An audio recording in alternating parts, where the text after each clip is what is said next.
क्या Bharat America trade deal अब कागज का एक टुकड़ा बनकर रह गई है? क्या डोनाल्ड ट्रंप के टैरिफ पर अमेरिकी सुप्रीम कोर्ट की चोट ने इस समझौते की नींव हिला दी है? और सबसे बड़ा सवाल, अगर टैरिफ ही अवैध हो गया तो फिर भारत ने जो रियायतें दी उनका क्या होगा? आज हम इसी बड़े सवाल पर बात करेंगे। हाल ही में यूनाइटेड स्टेट ऑफ अमेरिका के सुप्रीम कोर्ट ने राष्ट्रपति डोनाल्ड ट्रंप द्वारा लगाए गए ग्लोबल टैरिफ को 6-3 के बहुमत से गैर कानूनी घोषित कर दिया है।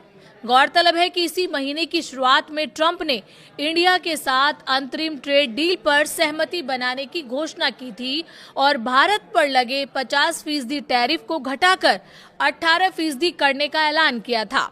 इस 50% टैरिफ में 25% रेसिप्रोकल टैरिफ था, जबकि 25% रूसी तेल खरीद को लेकर दंडात्मक टैरिफ था।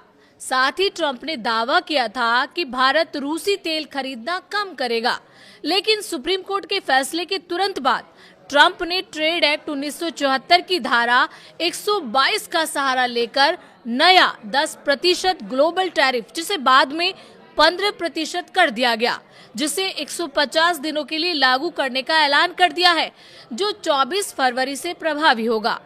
ट्रंप ने व्हाइट हाउस में एक प्रेस कॉन्फ्रेंस में कहा कि भारत के साथ समझौते में कुछ नहीं बदलेगा और भारत भुगतान करता रहेगा। सवाल, क्या ट्रेड डील की कानूनी बुनियाद हिल गई है?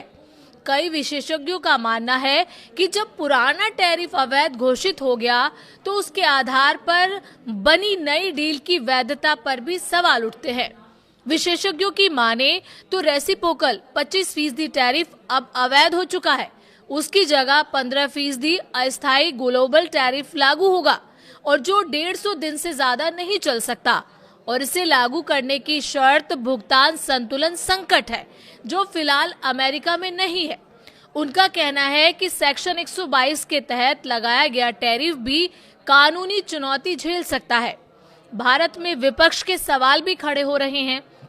इंडियन नेशनल कांग्रेस ने इस ट्रेड डील को लेकर सरकार पर निशाना साधा है। वरिष्ठ नेता जयराम रमेश ने सवाल उठाया है कि सुप्रीम कोर्ट के फैसले का इंतजार क्यों नहीं किया गया। पूर्व वित्त मंत्री पी चिदम्बरम ने भी पूछा है, अगर टैरिफ खारिज हो गया तो भारत की तरफ से दी गई रियायतों का क्या होगा? संयुक्त बयान में कथित तौर पर कई अमेरिकी उत्पादों पर शून्य शुल्क, 500 अरब डॉलर के आयात का इरादा, रूसी तेल खरीद में कटौती, गैर शुल्क बाधाओं को कम करना शामिल है। अब सवाल है, क्या ये वादे एक तरफा साबित होंगे? अंतर्राष्ट्रीय मामलों के विशेषज्ञ ब्रह्मचर्य ने कहा है कि सुप्रीम कोर्ट का फैसला आने वाला था, ये जानते हुए भी फ्रेमवर्क समझौते पर सहमति देना रणनीतिक भूल हो सकती है। उनका आरोप है कि भारत की प्रतिद्वंद्विताएं स्पष्ट और मात्रात्मक है। अमेरिका की प्रतिबद्धताएं चरणबद्ध और शर्तों पर आधारित है। व्यापार से इतर प्रतिबद्धताएं जैसे रूसी तेल आयात कम करना भी शामिल है। अब भारत पर कितना टैरिफ लगेगा, ये भी बड़ा सवाल है। व्हाइट हाउस सूत्रों के अनुसार जिन देशों में अमेरिका से समझौता किया उन पर 15% ग्लोबल टैरिफ लागू होगा। विशेषज्ञों के मुताबिक भारत के 55% निर्यात पर पहले 25% रेसिप्रोकल टैरिफ था, अब 15% लगेगा। 45% निर्यात का बड़ा हिस्सा पहले से छूट में है, जिसमें स्मार्टफोन, दवाएं और पेट्रोलियम शामिल है। स्टील और एल्यूमिनियम पर 50%, कुछ ऑटो कंपोनेंट पर 25%। ये फॉर्मूला पूरी दुनिया पर समान रूप से लागू होगा। अब सवाल ये कि क्या ट्रेड डील अप्रासंगिक हो गई है? विशेषज्ञों की माने तो 6 फरवरी से संयुक्त बयान में स्पष्ट प्रावधान है, यदि कोई पक्ष टैरिफ में बदलाव करता है तो दूसरा पक्ष कार्रवाई के लिए स्वतंत्र होगा। अब जब अमेरिका ने टैरिफ मॉडिफाई कर दिया है तो भारत पुनर्विचार कर सकता है। विशेषज्ञों के मुताबिक भारत को अभी शांत रहकर स्थिति का अध्ययन करना चाहिए। पुरानी डील अप्रासंगिक हो चुकी है, नई शर्तों पर बातचीत या स्थायी विराम बेहतर विकल्प हो सकता है। सरकार का आधिकारिक रुख अभी साफ नहीं है। केंद्रीय वाणिज्य मंत्रालय ने कहा है कि हम सुप्रीम कोर्ट के फैसले और अमेरिकी प्रशासन के कदमों का अध्ययन कर रहे हैं और उनके प्रभाव को समझ रहे हैं। तो क्या भारत अमेरिका ट्रेड डील खत्म हो गई है? शायद नहीं। क्या उसकी शर्तें बदल सकती हैं? बिल्कुल।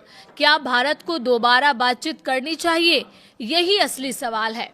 अमेरिकी सुप्रीम कोर्ट के फैसले ने वैश्विक व्यापार में नई अनिश्चितता पैदा कर दी है। अब देखना ये होगा कि नई दिल्ली रणनीतिक धैर्य दिखाती है या जल्दबाजी में हुए समझौते की कीमत चुकाती है।